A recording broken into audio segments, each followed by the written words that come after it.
I had always been fascinated by the paranormal. Maybe it was because of growing up with stories of ghostly encounters from my Aunt Tara, or perhaps it was the eerie silence of the Gulf Coast nights that spurred my interest in things that couldn't be explained by logic.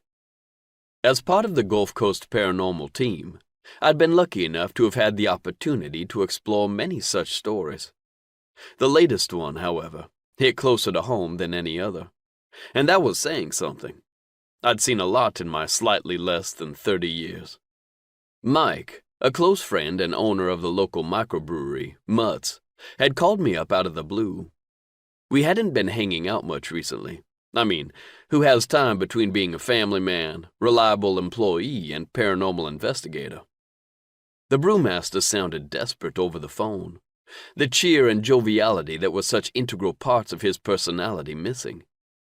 He spoke of strange happenings at Mutt's, of staff frightened to close up at night, and customers hearing whispers that couldn't be traced. People being touched, inappropriately at that. To make matters even worse, there was a foul smell in the air, one that they couldn't identify no matter how many professionals they called out. I could tell he was worried for his staff, worried for his business. His distress had me agreeing to investigate the microbrewery before I had even thought it through. If I couldn't help a friend, why do what I do?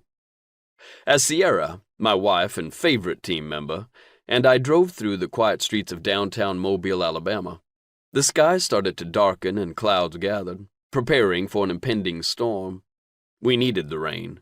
It had been dry for quite some time, so dry that the leaves in the backyard shivered with every fall breeze.